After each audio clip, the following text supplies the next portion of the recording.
Hola, la saluda Gaby del Instituto Bíblico para la Mujer. Hoy 28 de junio, revisando como siempre nuestro devocional en pos de lo supremo. Hoy el título es Asidos por Dios y la porción de escritura es Filipenses 3, versículo 12, donde dice, sigo adelante, esto nos lo dice el apóstol Pablo, sigo adelante por si pueda echar mano de aquello en atención a lo cual Cristo Jesús también echó mano de mí. Oremos. Padre amado, al ver el devocional, tan solo estamos buscando, Señor, más entendimiento de tu palabra, más entendimiento y conocimiento de quién eres tú, de quiénes somos nosotros, Señor, y cómo debemos honrarte y seguirte, servirte. Ayúdanos con ese mismo fin, por el poder de tu Espíritu y para la gloria de tu Hijo te lo pedimos. Amén y amén. Bueno. Dice así, nunca escojas ser obrero para Dios, pero cuando Dios te llame, ay de ti, si te apartas a diestra y a siniestra. Deuteronomio 5:32. Bueno, ¿a qué se refiere aquí Oswald Chambers, el autor? Bueno, realmente nadie por sí mismo debería nunca escoger ser obrero para Dios, porque Dios no está buscando, digamos, obreros que lo sirvan, más está buscando adoradores que lo sirvan y que lo amen en espíritu y en verdad. Entonces, servir a Dios requiere que Él mismo te haya llamado a una relación con Él a través de su Hijo Cristo Jesús, y por ende que el servicio que nosotros le ofrecemos no es porque nosotros nos hemos puesto el título o ni siquiera el llamado de ser obreros para Dios, como si Dios necesitara a alguien que estuviera trabajando para Él o sirviéndolo a Él. Más bien, es un privilegio que Él te llame, pero si nosotros sabemos que Él nos ha llamado, dice el autor y nos recuerda que hay de nosotros si nos movemos a la diestra, a la derecha o a la izquierda. Es decir, hay de nosotros si nos salimos del camino de obedecer a Dios y servirlo en agradecimiento. No estamos aquí trabajando para Dios porque hayamos escogido hacerlo. Él siempre hablando con los hermanos, hablando ya con el creyente. Dice, no estamos aquí trabajando para Dios porque hayamos escogido hacerlo, porque nosotros hemos hecho eso, sino porque Dios ha echado mano de nosotros, porque Dios nos ha sacado de la esclavitud, nos ha justificado. Es tan grande lo que Dios ha hecho por nosotros. No es que nos llame a su servicio, Él nos está llamando a reconciliación con Él por medio de la paga de nuestro pecado en su Hijo Cristo Jesús, y su resurrección nos confirma la justificación. Entonces, dice, una vez que vamos a retroceder. No estamos aquí trabajando para Dios porque hayamos escogido hacerlo, sino porque Dios ha echado mano de nosotros. Ya dijimos lo que es eso. Y una vez que así lo ha hecho, una vez que Dios nos ha salvado y nos ha rescatado, dice, nunca nos invade este pensamiento, o nunca nos debería invadir el pensamiento de no sirvo para esto. No sirvo para esto. Dios está claro que nosotros no servimos para poderle servir, pero por eso es Él el que nos llama y de Él depende que nosotros lo podamos servir. Dice, lo que has de predicar está determinado por Dios, no por tus tendencias o deseos naturales. Claro, lo que está determinado de que nosotros podamos predicar ya está escrito en su palabra. Nosotros no tenemos que inventar nada, no tenemos que pensar que Dios nos está dejando eso, sino que nosotros tenemos que predicar, ¿verdad? Compartir con autoridad lo que Él nos ha dejado en su palabra. Dice, mantén tu alma asida firmemente de Dios y recuerda que no has sido llamado simplemente a comunicar tu testimonio, sino también a predicar el evangelio. Miren, hay una tendencia tan fuerte de nosotros que cuando Dios nos ha rescatado y nos ha salvado, normalmente lo único que nosotros queremos compartir ha sido todos los beneficios de Dios, pero no se nos hace fácil hablar en cuanto a quién es Dios y digamos la totalidad de quién es Dios. Por eso es que debemos conocer su palabra. ¿Por qué? Porque por más que nuestro testimonio pueda ser una entrada, una conversación y que la gente pueda ver a vista lo que Dios está haciendo en tu vida, pero esas son las oportunidades que Dios nos da para poder predicar su palabra. palabra, para poder compartir lo que ya está escrito. Y porque nosotros tenemos que confiar que el evangelio, como nos dice el apóstol Pablo en Romanos 1, versículo 16 específicamente, el evangelio es poder de Dios. Ese mensaje es poder de Dios para salvación, primero para el judío y después para el gentil. Entonces, todos nuestros testimonios deberíamos utilizarlos nosotros como medio para llegar al evangelio, porque nosotros queremos la salvación de todas las personas que aún no son salvas en Cristo Jesús. Ahora dice, cada cristiano ha de testificar de la verdad de Dios, pero cuando se trata del llamamiento a predicar, debes tener sobre ti la mano apremiante de Dios. Tu vida está en manos de Dios para este mismo propósito. Entonces, sí, todos nosotros, de pronto no vamos a decir que tenemos un llamado a predicar, digamos, como un pastor, porque sabemos perfectamente que no es eso lo que está diciendo. No, el pastor es llamado por Dios y es llamado específicamente a la predicación de su palabra. El evangelista es llamado y dado un don específico, y el evangelista se va a ir por toda la tierra, inclusive predicando a todas las naciones. Pero cada uno de nosotros tenemos la responsabilidad de conocer a Dios a través de su autorrevelación,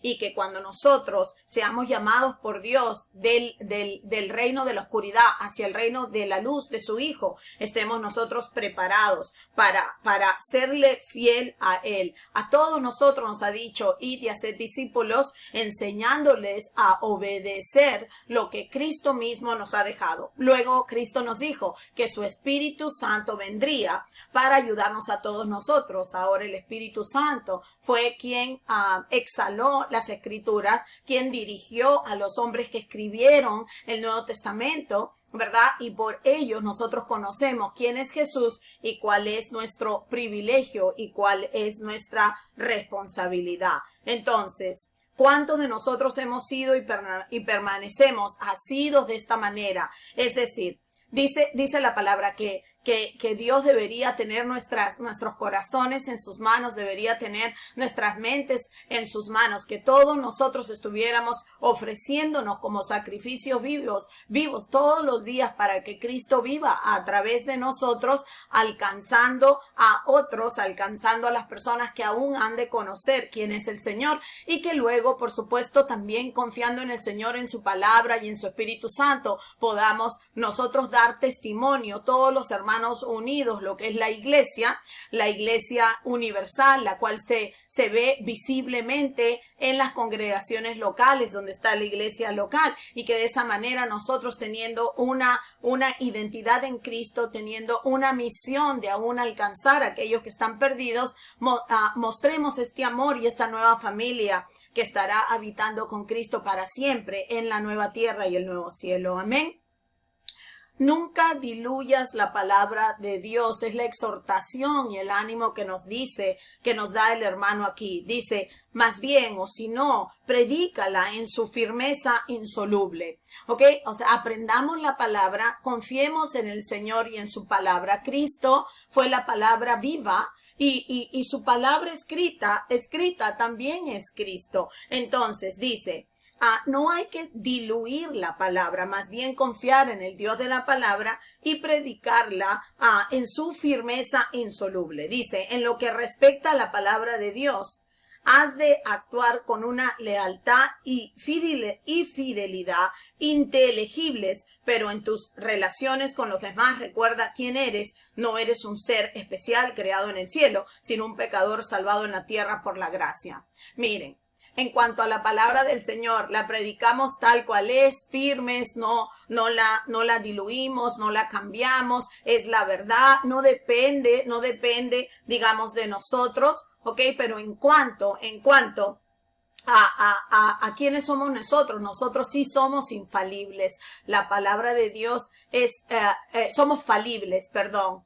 Infalible es la palabra de Dios. Esta palabra significa no solamente que es inerrante, lo cual significa sin error, pero infalible todavía es más precioso. Es decir, que la palabra de Dios, que es sin error, no puede fallar, es infaltable, es infalible. Ahora, nosotros sí podemos faltar y sí somos falibles. Entonces, presentamos la palabra sin diluirla, pero siempre con una actitud de reconocer que quiénes somos nosotros si no fuera porque Dios en su misericordia nos ha alcanzado, ¿verdad? Tener una actitud humilde, porque sabemos que por más que podemos hablar la palabra del Señor con toda autoridad, solamente lo hacemos porque es la palabra de Dios la que tiene la autoridad y no es el siervo en sí separado de la palabra.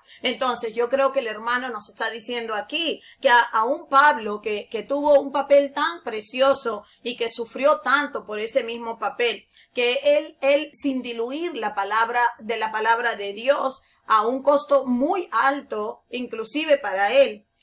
De todas maneras, él siempre supo, inclusive en un momento comentó que él era de los pecadores como el más grande de los pecadores. Nunca fue como, oh, yo, Pablo, mira. Tan es así que en un momento cuando en el libro de Hechos, en el capítulo 13, cuando Dios hizo prodigios milagrosos a través de él y Bernabé, y la gente del pueblo de helenista y griego los consideraron a ellos como unos dioses griegos y comenzaron a alabarlos y adorarlos y Pablo y Bernabé dijeron, basta, un momentito, nosotros somos seres humanos pecadores tal como ustedes en necesidad de la gracia del Señor. Entonces esa es la actitud, nunca ponernos porque conocemos a Dios, porque conocemos su palabra.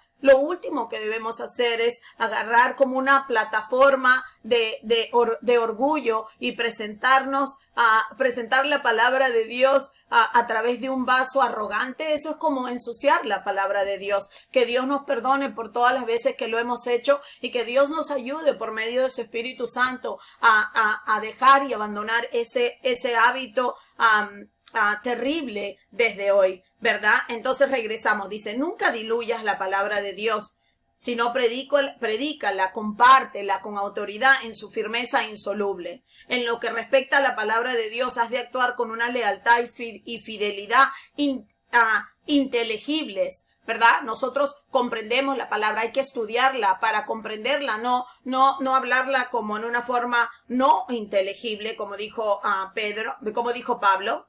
Pero en tus relaciones con los demás recuerda quién eres. Aquí está la actitud, ¿verdad? No eres un ser especial creado en el cielo, no, sino un pecador salvado en la tierra, por la gracia y misericordia del Señor. Hermanos, en Filipenses capítulo 3, versículo 13 y 14, cerramos nuestro tiempo hoy con lo que nos dice aquí el hermano Pablo, pero también Oswald Chambers, el autor del devocional. Dice, hermanos, yo mismo no considero haberlo ya alcanzado. Digamos, Pablo sabía que había mucho en él que mostraba su pecaminosidad, que mostraba todavía su naturaleza vieja. Tan es así, puedes estudiar el capítulo 7 de la carta a los romanos y vas a ver cómo Pablo reconoce que por más que está justificado por completo a través de la obra de Cristo Jesús en la cruz y en la resurrección, esto no quita que todavía dentro de él exista una naturaleza vieja, una naturaleza orgullosa y pecaminosa que siempre está buscando llevarse la gloria. Él sabía que había dentro de él una batalla gigante entre su antigua naturaleza y su nueva naturaleza. Evidentemente, Pablo era salvo. No es cuestión de que si era salvo o no era salvo, o si podía o no perder su salvación. Obviamente la salvación es del Señor. Si Dios concede la salvación, Él no va a retirar la salvación. Más sin embargo, lo que nosotros debemos notar es que la nueva naturaleza ya no es esclava del pecado. No es como, bueno, es que así yo soy. No, hay una batalla, como dijo Pablo, ¿no? Y aquí dice, hermanos, yo mismo no considero haberlo ya alcanzado, pero una cosa hago. Aquí está. Aquí está, prosigo hacia la meta para conseguir el premio del supremo llamamiento de Dios en Cristo Jesús. Entonces, Pablo no se daba por vencido porque sabía que su vieja naturaleza todavía estaba presente. Más bien Cristo hizo tanto para redimirnos y para reconciliarnos con el Padre. Y esto es lo que nos aguarda, una comunión sin interrupción del pecado. Eso es lo que nos aguarda y nosotros deberíamos estar cuidando nuestra salvación con temor y temblor, porque es de esta manera como Dios nos da el querer como el hacer. Nos vemos hasta mañana. Muchas gracias. Que Dios las guarde y las bendiga.